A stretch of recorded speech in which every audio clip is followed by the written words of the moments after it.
Hello everyone. Now next question number 3 है जो कि जून 2020 में आया है।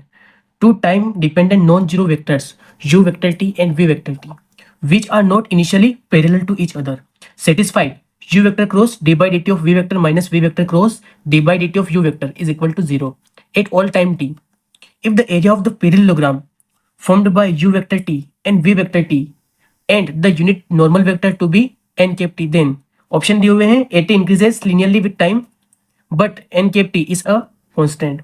at increases linearly with time t and n cap t rotates about u vector and v vector. at is a constant but n cap rotates about u vector cross v vector. the at and n cap t are constants. इसमें से बताना है क्या कौन सा option हमारा सही होगा।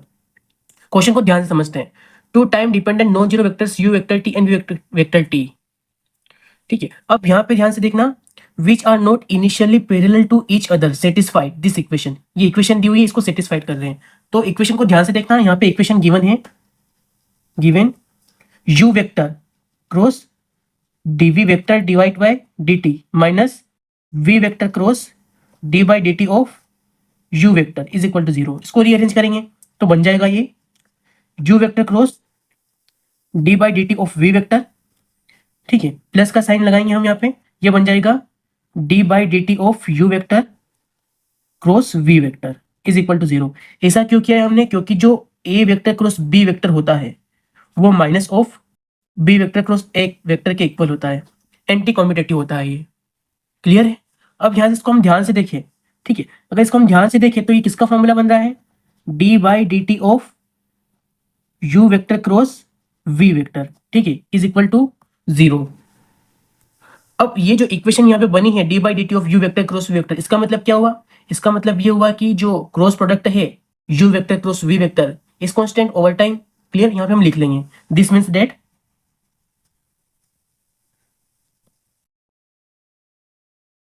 The product u vector cross v vector is constant over time. Clear? Next, if the area of the parallelogram formed by u vector t and v vector t, ठीक है, पैरेललोग्राम का एरिया जो है उसकी बात कर रहे हैं, ठीक है, तो एरिया ऑफ पैरेललोग्राम, ध्यान से इसी इक्वेशन को हम देखेंगे। अगर u vector cross v vector इसका जो डॉट प्रोडक्ट है, ठीक है, इसका जो डेरिवेटिव अगर 0 के इक्वल है, इट मीन्स क्या हो रहा है? यहाँ से u vector cross v vector constant आ रहा है, ठीक है। इट मीन्स क्या हुआ? इट मीन्स जो इसका मैग्नीट्यूड होगा वो भी क्या होगा? कांस्टेंट होगा। क्लियर है? अब ध्यान से देखना, u vector cross v vector का जो मैग्नीट्यूड है यही तो एरिया ऑफ पैरेललोग्राम होता है। क्लियर है? इट मींस ये एरिया ऑफ पैरेललोग्राम है जो कि क्या है? कांस्टेंट है। तो कांस्टेंट कहाँ शो हो रहा है? ये सिर्फ ऑप्शन डी में शो हो रहा है। तो at क्या हो गया? कांस्टेंट। अब n कैप t उसका जो यूनिट वेक्टर है वो भी कांस्टेंट है, उसको हम यहाँ पे शो करेंगे। तो यहाँ पे हम राइट कर लेंगे इसको, therefore area of parallelogram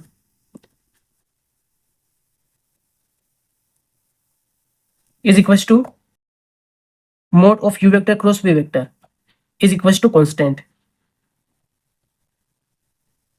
it means जो a वेक्टर है वो क्या हो गया? कांस्टेंट हो गया है। क्लियर? नाउ यहां हम डायरेक्शन के लिए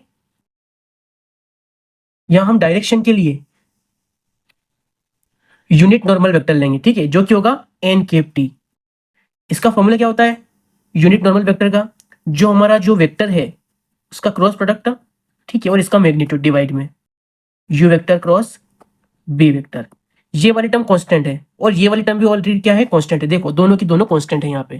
क्लियर है? तो सामने दिख रहा है ये वाली क्वांटिटी क्या हो गई है? कांस्टेंट हो गई है, कांस्टेंट। तो देखो जो एरिया है वो भी कांस्टेंट आया है और जो यूनिट नॉर्मल वेक्टर है वो भी क्या है? कांस्टेंट आया है। तो इसमें से जो ऑप्शन होगा डी हमारा ऑप्शन करेक्ट होगा। क्लियर? बहुत ही सिंपल क्वेश्चन था।